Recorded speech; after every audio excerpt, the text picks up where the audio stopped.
Welcome back to our YouTube channel today. I'm thrilled to take you on a comedy, drama, thriller, action movie from 2005 called Mr. and Mrs. Smith. Spoilers ahead. Sit back, relax, and enjoy the video. Jane Smith gave John Smith face at the shooting range when she missed a shot, but John Smith did not indulge her. Picking up a toy gun, he hit target after target, not forgetting to show off in the process. Beginner's luck. John Smith won a prize and gave it to Jane Smith, who then wanted to play again, and this time,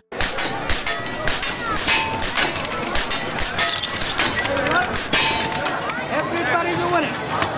Win a prize, win a prize. Where'd you learn to shoot like that? Beginner's luck.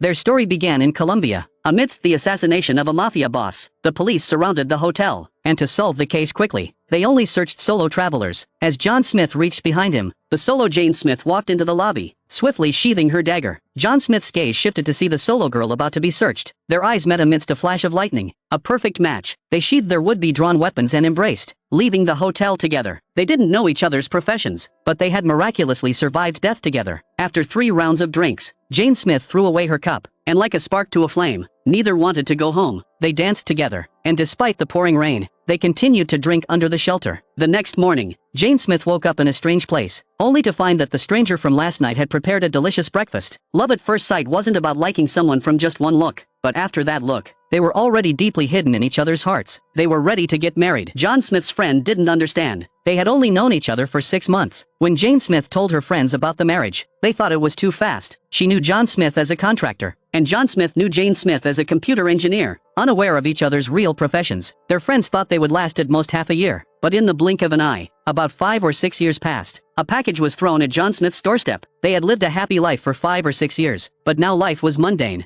Lacking the passion of their early marriage, they would argue over trivial matters. Every morning at 7 o'clock, they left the house together. Even the path by their door could spark a conflict. Every evening, Jane Smith would arrive home first and, as usual, cook a table full of dishes. John Smith would reverse the car into the garage and then put on his wedding ring. They seemed very loving, but underlying tensions continually emerged. Jane Smith mentioned she bought new curtains, but John Smith only responded perfunctorily. John Smith would show off his ball skills on the way to take out the trash in the rain. Jane Smith was the same. When John Smith wasn't around, she moved as if she could leap across rooftops. At night, they would each read the newspaper in bed, gradually talking less and less, yet both harboring their own secrets. One day, Jane Smith donned a black trench coat. Having to go out for work, John Smith reminded her they were invited to the neighbors for dinner, and Jane Smith assured him she wouldn't be late. John Smith also had something to attend to. Jane Smith got out of the car at a hotel, while John Smith headed to a bar. Jane Smith was escorted by bodyguards to a luxurious room, and John Smith made his way to the casino inside the bar. He pushed open a door where a game was 1 player short. The 3 men intended to send him away, claiming the spot was taken, but John Smith insisted on playing. One of them flashed a gun, and then John Smith showed his money, indicating he could afford to play. Jane Smith went a bit too far this time, visiting Marco Racing and undressing her trench coat in front of him, removing her hairpin, and letting down her seductive hair. John Smith blended into the gambling scene, enjoying himself immensely because he was losing happily, right when the person who was supposed to be playing cards arrived. This reveals John Smith's true identity, the top assassin for an assassin company. Meanwhile, his beloved wife was in the same room with Marco Racing, who, though tied up, appeared to be in ecstasy. Jane Smith is also an assassin, but she and John Smith are in opposing companies. Dressed in her black trench coat, she made her escape just as she was about to be discovered, her backpack hanging from a metal lampstand, then dashing out of the building and leaping from the high-rise. She landed next to a taxi, adjusted her hairstyle, and headed home, dressed to the nines. They attended the neighbor's party, where the men talked business and the women discussed men, like how one woman's husband got promoted and asked Jane Smith to help take care of the children. But she seemed not quite cut out for it. John Smith went to the garage, opening the hidden basement that served as his secret base. This was the Real John Smith. Surrounded by various weapons and piles of cash, he packed a box of items. He had a trip to make. As John Smith left the room, Jane Smith also sprang into action, wondering why she had been cooking all these years. It turns out the kitchen hid mechanisms. The dishwasher was not just a dishwasher but also her secret arsenal, stocked with pistols and daggers. The surface appeared to be John Smith's office, but there was another secret here. 2 screens slowly rose, revealing his new mission. Benjamin Danz, held by military intelligence, was to be transferred to a federal prison across the border, and John Smith was tasked with eliminating him there. On Jane Smith's end, her company's environment was much more upscale. She wasn't alone. A bunch of subordinates worked for her, and her target was also Benjamin Dan's. To keep the plan secret, there was only one attack point, meaning only one chance to strike. As Benjamin Dan's was being escorted, Jane Smith was ready at the shooting position. Just then, a man appeared in the deserted wasteland. Jane Smith raises her binoculars to check. The man bumps into Jane Smith's infrared gear, and Jane Smith, fearing that her plans have been disrupted, raises her binoculars once more. She saw the man, in a pose that resembled someone she knew well, and as the target was about to arrive, the man shouldered the bazooka. Jane Smith immediately brought up her rifle and Jane Smith was ready to start moving when the man slowly stood up and looked angrily at the cabin halfway up the hill.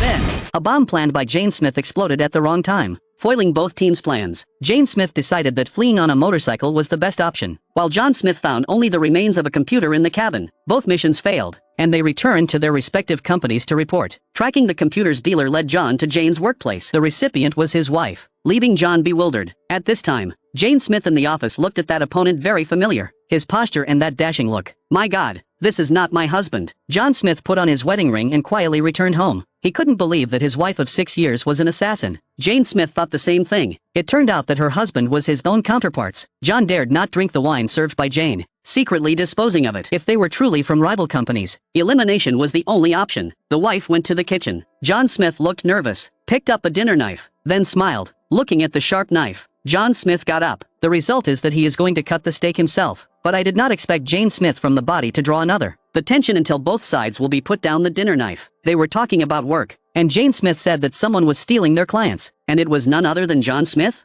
John Smith picked up the wine bottle and poured his wife a full glass of fine wine. Then with a flourish, Jane Smith sensed something was amiss. Letting go, the red wine spilled onto the carpet. They both grabbed towels and left the dining room, making the situation quite obvious. They were all far from ordinary. Claiming to fetch towels, John Smith instead picked up a handgun. While Jane Smith had already sped away in her car, John Smith quickly followed. Though they were assassins on opposing sides, they were also a couple married for 6 years. If they really had to kill each other, it wouldn't be easy, for they were in love. However, an anxious John Smith accidentally fired a bullet, hitting his wife's windshield. Now, he had no chance to explain. Jane Smith drove straight at him, intending to clarify, but it was too late for words. John Smith jumped into the car. Then Jane Smith leaped out. We need to talk!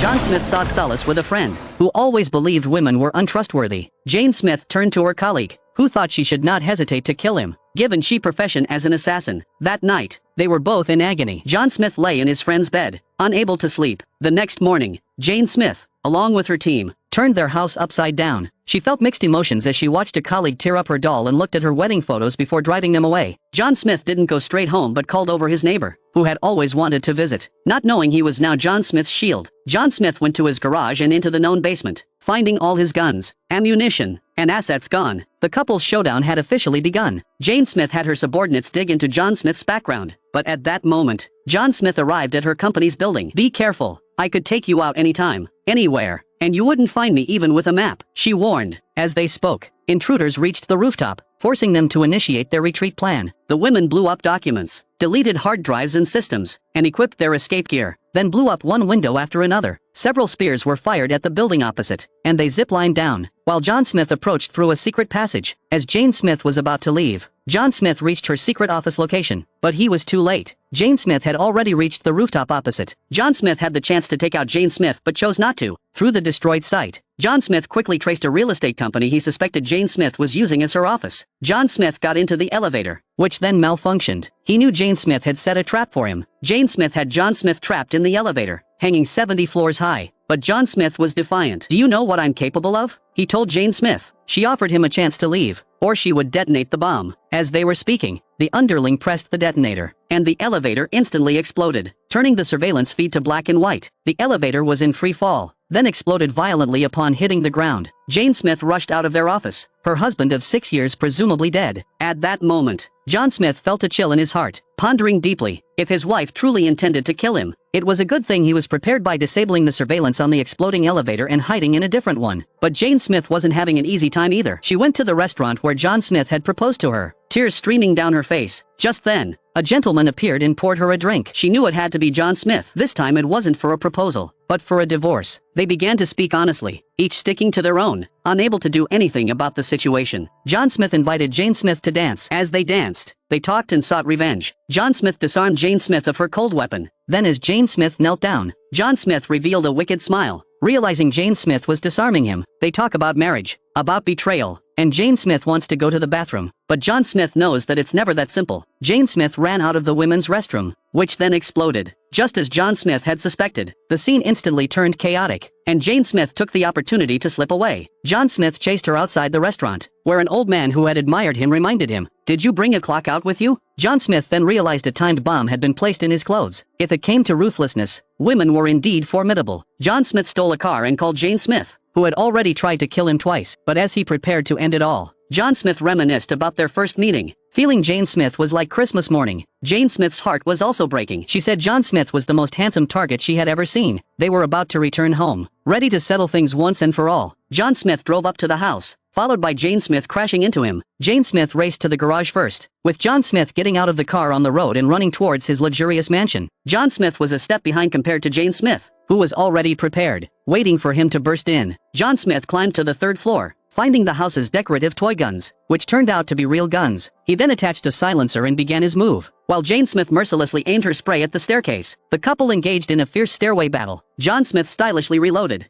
Jane Smith charged down the stairs, and in a narrow confrontation, bullets miraculously missed their targets. This time, Jane Smith, wielding dual guns, looked powerful as she watched both sides. They destroyed the kitchen, the fridge, and their cozy home. What grievance was so large that a couple would fight like this? Catching her off guard, the wife shot the gas cylinder John Smith had disassembled, setting the kitchen on fire. They began to fight in close quarters, hitting each other hard into each other's bodies. John Smith threw Jane Smith to one side, and Jane Smith picked up a large iron pan. Never the minor character. The close combat became even closer, with Jane Smith landing punch after punch. She was grabbed by the hair, followed by John Smith's fierce kicks, showing no mercy. In the end, they both picked up each other's guns, but neither could bring themselves to shoot. John Smith was the first to put down the gun. He couldn't do it. Neither of them could go on, choosing instead to love more passionately. Their bosses had ordered them to eliminate each other within 48 hours, but John Smith and Jane Smith couldn't bring themselves to do it. Not only did they not take out each other, but it seemed they were becoming happier, drinking juice from a half-broken glass, having breakfast on the only clean spot left. They were honest with each other once again. This time, they were not prepared to kill each other, but someone couldn't agree with that, their bosses. Since they hadn't eliminated the assassin from the rival company, both of them needed to die. A smoke grenade was thrown into the room. John Smith took Jane Smith to the basement, unwilling to harm each other. They decided to face the external threat together. As a robot entered, signaling an imminent explosion meant to take them both out by leveling the villa. They managed to escape just in time. Part of their enemies were instantly engulfed by the flames, not knowing whose bomb had been set, making the other side's people accompany them in death. Fortunately, the Smith couple rushed out of the blast zone. They crawled out from under a plank, looking at their destroyed home with mixed feelings. It was time to turn against those above them. They found a car at their neighbors and hit the road,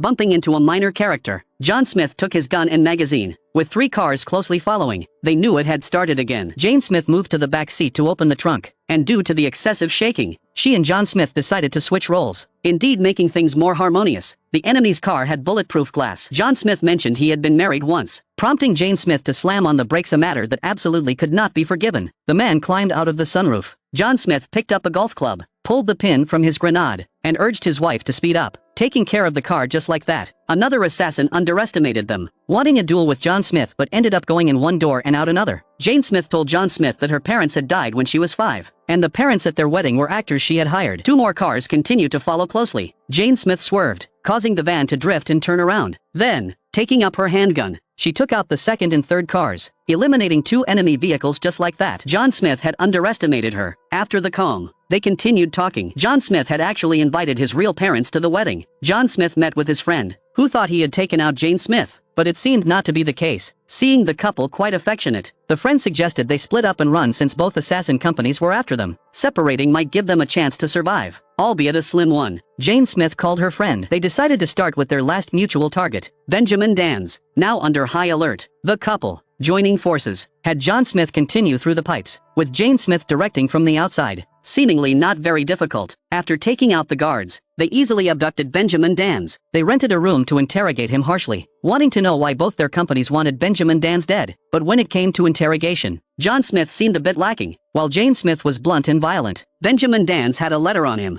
revealing he wasn't the target but a bait. Both companies knew they were married and set them up against each other because a family of 2 rivals was deemed harmful. Both companies had one goal, to have their agents kill the other. However, They hadn't done so and thus had to be killed together. John Smith pulled out Benjamin Danz's belt. The enemy was 2 minutes away. With helicopters and luxury off-road vehicles, dozens of fully equipped squads stormed into the hotel. They only saw the bait, Benjamin Danz, but not a trace of the Smiths. They guessed the couple had run away, not expecting them to be in the most dangerous place. Jane Smith thought their chances of survival would be greater if they split up. John Smith felt that running would mean running for a lifetime. Better to stay and fight together, facing reality to solve everything. Jane Smith agreed. It seemed the man's word prevailed. They sneaked into a mall but were spotted by the enemy's drones. They quickly geared up, and the enemy arrived soon after. Bracing for a big battle, they donned model suits and night vision goggles. Several enemies had infiltrated the mall, trying not to draw attention, meaning no noise. Then, with more equipment, as a group of enemies approached, Jane Smith whirled her throwing knives, nearly all fatal, with a few intentionally missed. Finally, gunfire erupted. They rushed into an elevator, ready for what came next. But the next floor seemed even more dangerous. Jane Smith apologized for the knife incident, but John Smith didn't want to talk. They exited the elevator on another floor, with John Smith charging ahead and Jane Smith sniping from a high point, until Jane Smith was spotted. John Smith's face turned red. He wouldn't allow his wife to be shot at. They readied their weapons and burst through the door for the final showdown. Back to back, they dodged bullets and grenades, then stood up to fight furiously. They stood face to face, extended their arms, then turned to stand back to back. Bullets and explosions missed them by inches, but they hit one enemy after another. The enemies seemed less like foes and more like the many difficulties of life. In the end, only the two of them remained victorious. Afterward, they redecorated their house, finding back the passion in life, and continued to live happily ever after. I'm a movie enthusiast. Did you like our movie recap? Please subscribe and comment to help us do more videos. See you next time.